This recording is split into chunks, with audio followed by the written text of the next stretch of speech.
Hi. I'm hoping I can get my guest to come back on. Hey, I'm sorry. You know what? I keep forgetting, and I don't know when this happened, but I used to be able to do lives for as long as I needed to, and Hey, suddenly now my account cuts off in an hour. So I meant to change it. I don't know why that's the case. Maybe they changed the policy or something. But in any case, sorry about that because I know he was getting ready to go no, off. no, no, I wasn't.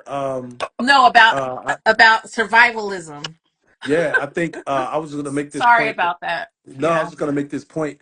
Um, you know, Rhino makes an amazing point about the firearm community, the 2A community. Opened my eyes up to what it means to be prepared, right?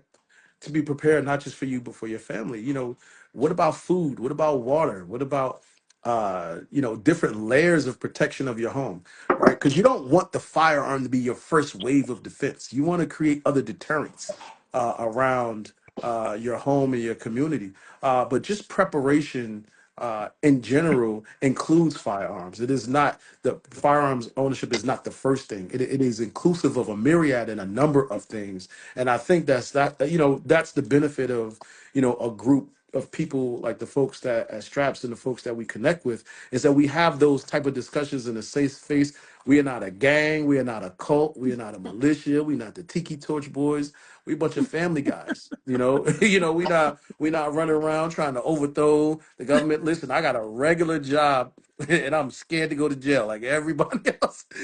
You know what I mean? Yes. Um, and I think that uh, we are a group of concerned citizens who just want to help people understand the process. And I will tell you, the law enforcement community in my town, and every town is not the same, has really embraced that.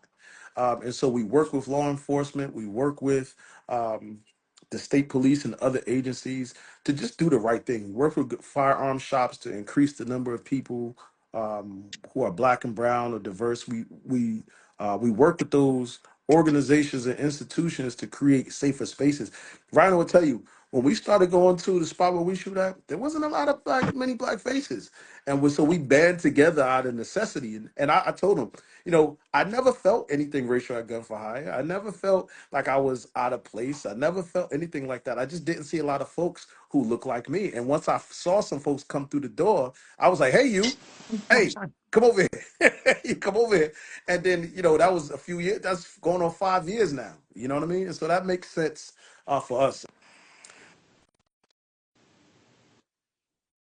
Is Jason, you're going out, buddy. yeah.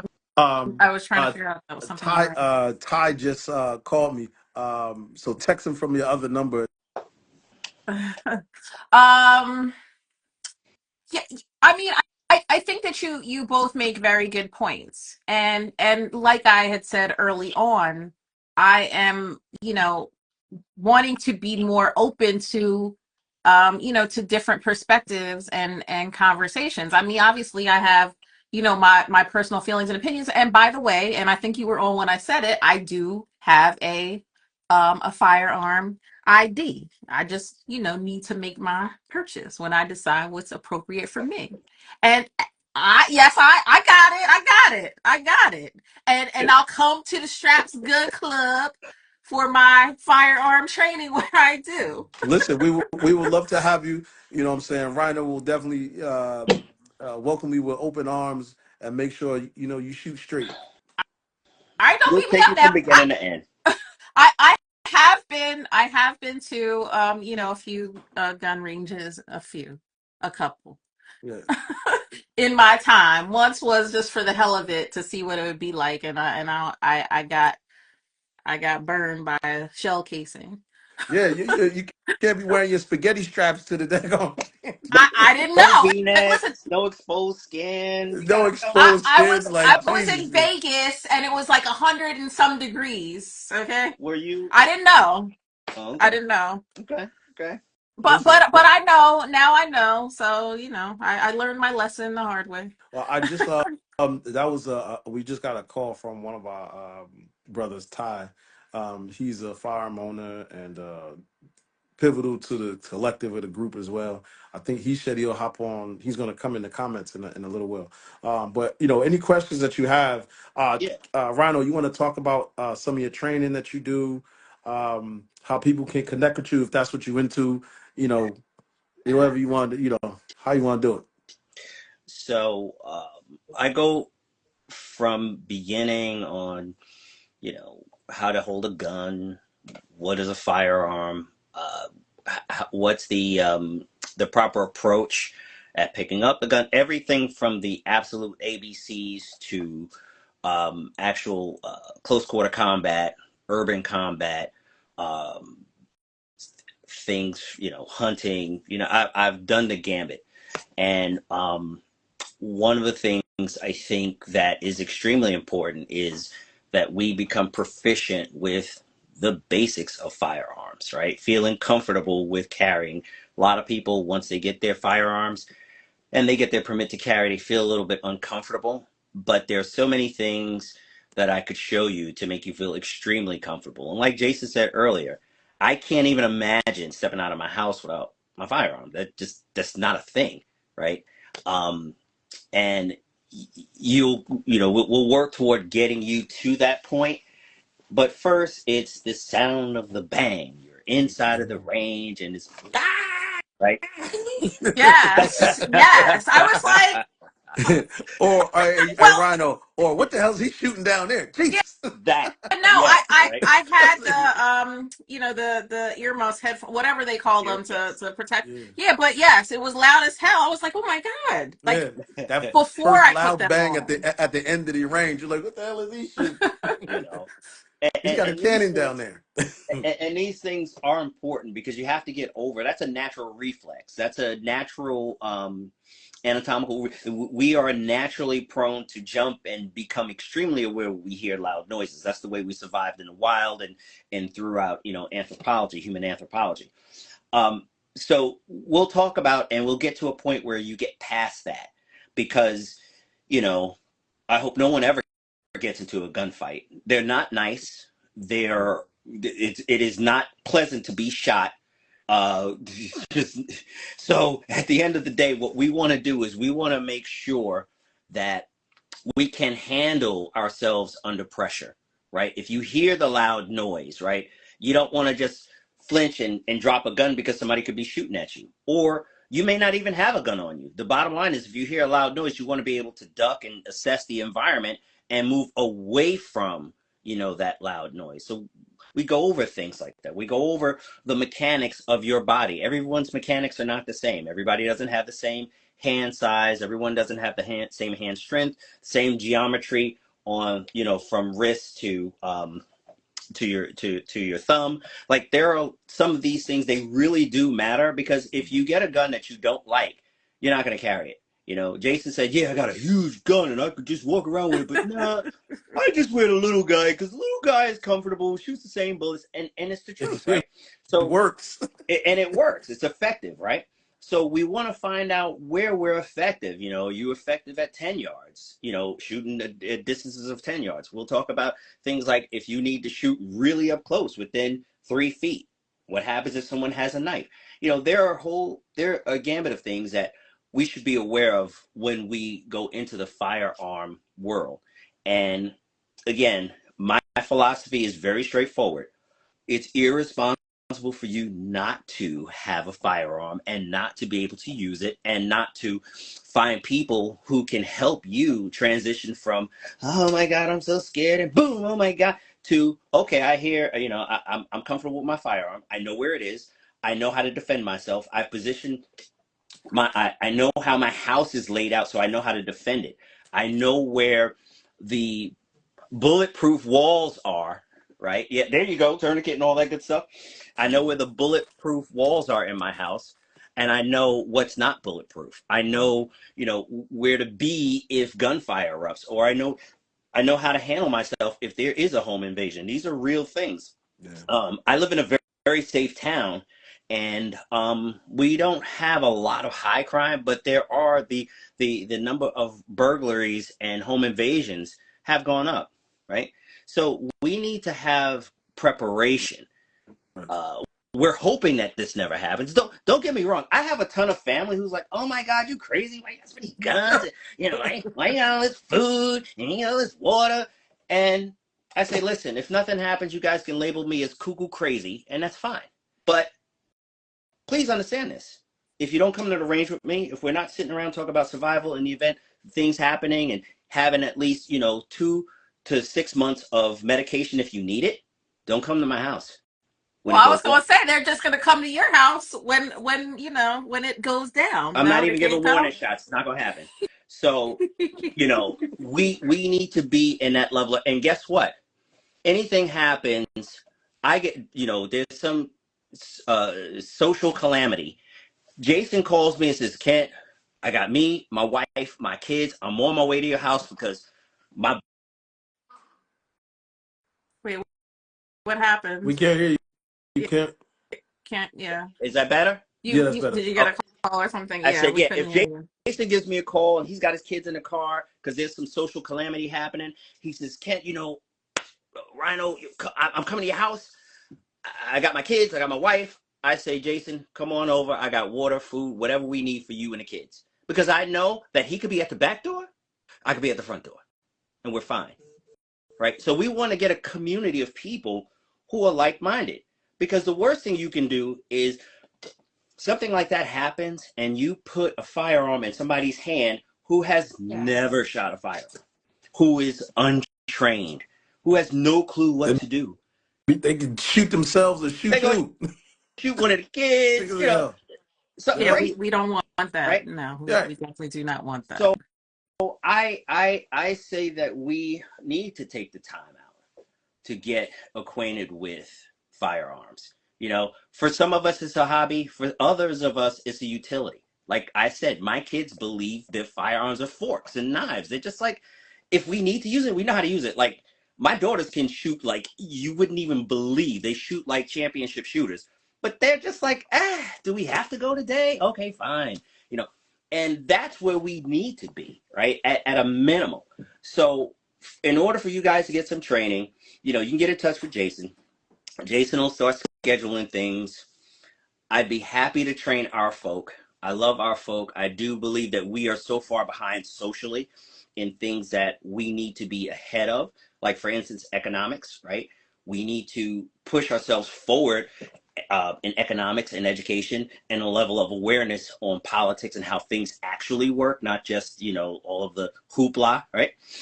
We've seen that when Trump was in office, right? Whether you believe he's a racist or not, you're conservative or not, you think he's the second coming, I don't care. It doesn't matter. We did see a whole bunch of racists pop out, right? They felt emboldened to pop out.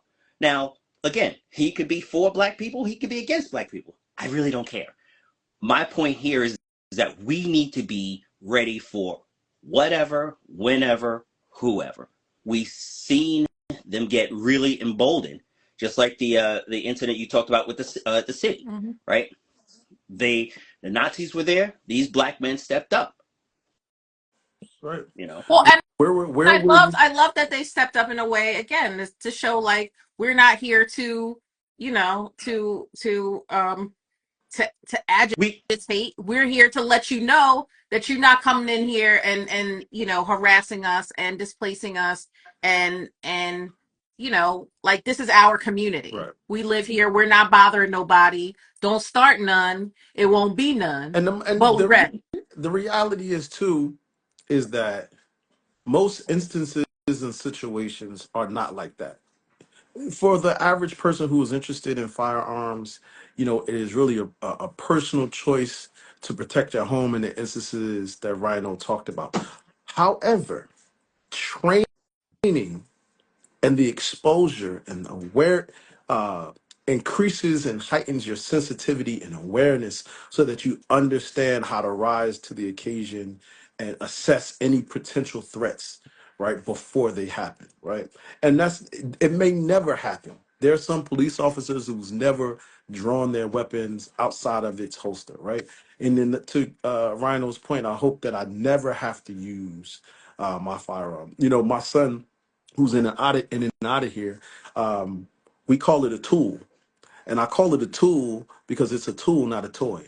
And so he knows we're starting to have those conversations. I'm spoon feeding him the understanding of like, hey, this is a tool. It's not a toy. It has a specific purpose. We don't play with toy guns. We don't play with water pistols and all those others. We don't have, he knows, we start that education very, very, he's 5, and it's in stages.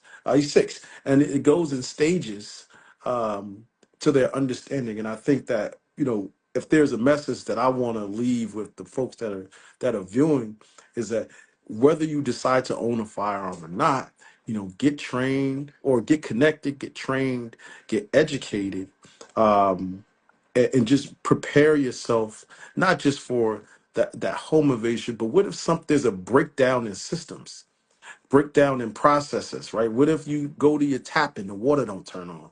You go to your light switch for lights and the lights don't turn on, right? You go to pick up the phone, or God forbid you go to the bank and there's no money to withdraw out of the ATM.